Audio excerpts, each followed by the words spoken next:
Firefox just fixed a bug that prevented Canadians from signing on to the Royal Bank of Canada. What caused that bug? Let's talk about it. Get it?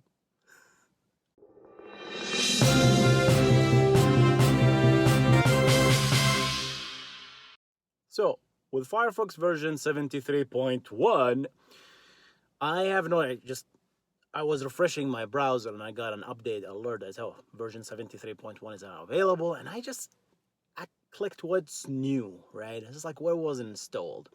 And I noticed this bug. It's like, okay, there was a bug, specific bug, just for the Royal Bank of Canada. And I was really surprised. Like, what? Why would Firefox fix the bug just for the Royal Bank of Canada? I was like really surprised. So they must be doing something different. So I was really interested. So I clicked on that. I said, okay. The bug says, okay, people were trying to sign in to their bank, and what will happen is they will get a blank page. And I don't know about you, but if I got a blank page after signing in on Bank of America, I'll freak out, obviously, right? Because like, hey, what happened? Did I fail? Did that happen? If obviously if I'm transferring something and I failed with a bank page, yeah. So that was bad, right? So it turns out the bug was specific to an API that actually we discussed in this channel. I'm going to reference it here. It's called the Bacon API, not the Bacon. Beacon. Jesus.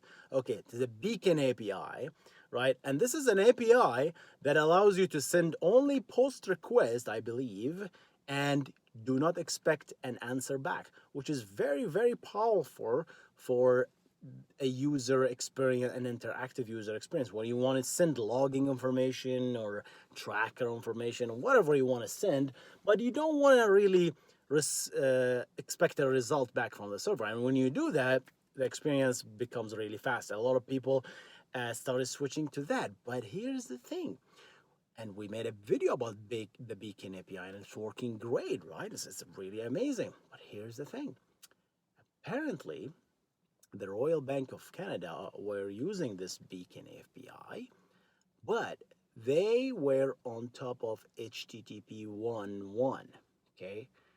And the bug is specific with the Beacon API and HTTP 2. So it seems like they recently turned on HTTP 2 or they started using the Beacon API. I couldn't tell really, but they started using both combos at the same time. And this bug was there forever. And nobody actually discovered, because nobody actually Beacon API is extremely new. It was experimental for a long time, and all of a sudden now it's now live. But apparently the Royal Bank of Canada are the first customers who actually use this live on real production. And the bug is when you use the Beacon API with HTTP2, what will happen is the stream will give back an incorrect error that will that will give a notification to the HTTP session to close itself. And guess what? When the HTTP session says, okay, I have to close myself, it will close the TCP connection. And when it closes the TCP connection, guess what? Remember, HTTP2 uses one TCP connection for everything. Your index HTMLs, your CSS, your JavaScript, your everything, right? And when that TCP connection is closed, right, the whole session is done.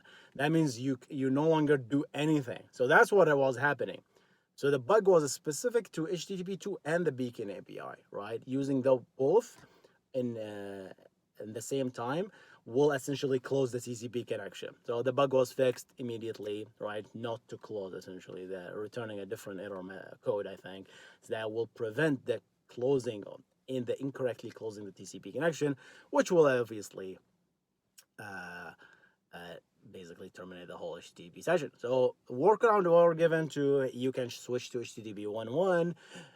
You can essentially disable HTTP 2 altogether from browser. That's another workaround. You can decide not to use the Beacon API altogether. That's another workaround. But it's fixed now. Looks all good.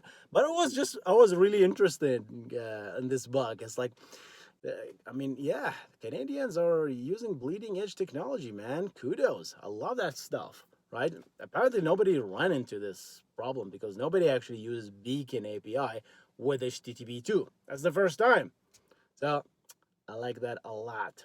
All right, guys, that was a quick software news. I decided just to talk about it a little bit quickly, right? And I'm going to see you in the next one.